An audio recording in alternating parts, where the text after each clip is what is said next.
our fifth contestant, Mariana Pascal. Local English or Standard English? Local English or Standard English? Mariana Pascal.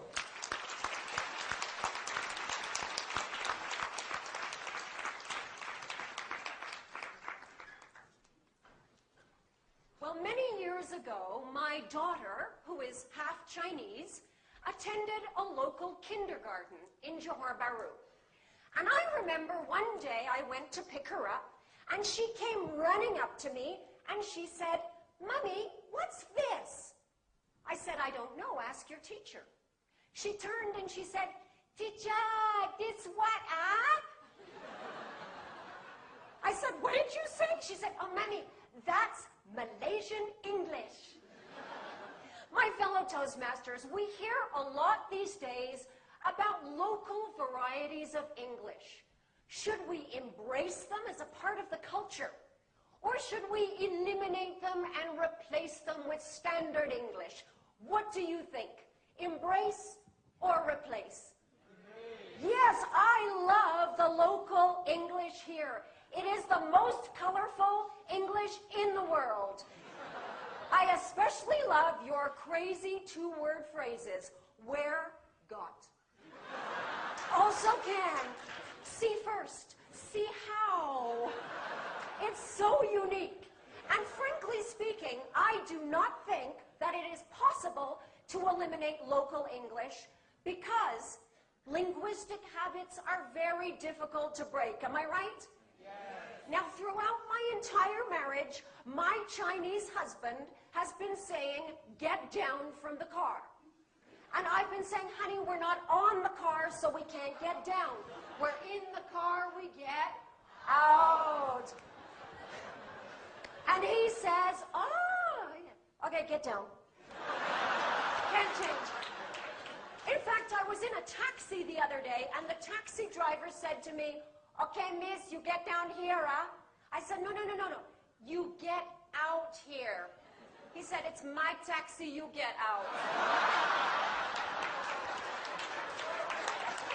I think the important thing is that whatever English we speak, Malaysian English, Canadian English, Indonesian English, Bruneian English, that these days we be understood by people from other cultures. Am I right? Yes. I have to tell you, sometimes your local English is a little bit difficult for foreigners to understand. I will give you an example. Now, when I first came to Malaysia, I went to a teachers' conference in KL. And at the end of the day, I said to a local teacher, I said, "Excuse me, I'd like to go back to the hotel now. Do you know where I might find a taxi?" And she said, never mind. You follow me."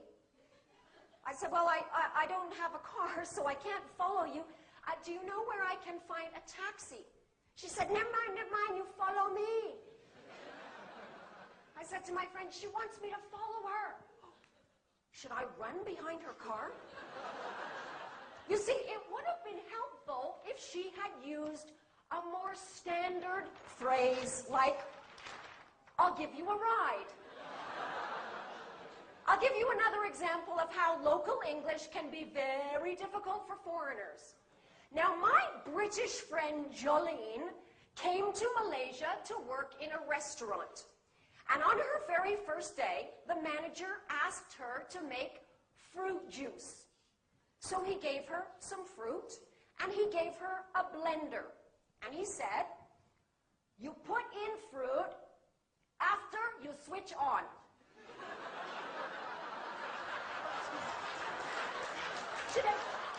Excuse me, I put in the fruit after I switch it on. He said, "You put in fruit after you switch on." So she switched it on, put in the fruit. What happened? All the fruit came out. He said, I told you, you put in fruit after you switch on." See, she had heard this, right? It would have been a little clearer if he had said, "Put in the fruit. After that, you switch it on." You see, sometimes one single word can change the whole meaning, right?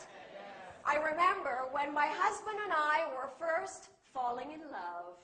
I remember this one evening that was so romantic. Now, my husband's English was not very good at that time. And this was the night he was going to propose. We were dancing. It was so romantic. We just looked at each other. And he said in the most gentle voice,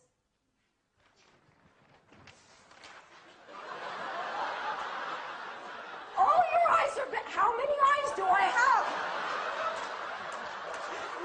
I felt like an alien. It was not romantic. There was no proposal that night. Now, sometimes one single letter can change the entire meaning of what you're trying to say, right? My 17-year-old student, Chai Shen, had just come back from England. And she said to me, "Teacher, in England, many people very stupid." I said, "What do you mean?" She said, "I fly to London. My skin very dry. My eyes very itchy. I go to information. I say, 'Excuse me, where can I find ice cream?' He sent me to McDonald's. Very stupid." So where does this leave us with local English? Well, this is what I say. Yes, we need standard English because we must be able to communicate with people from other cultures. But what a terrible shame it would be to lose the beautiful, colorful, vibrant local English. So I say both also can, love. Back to you.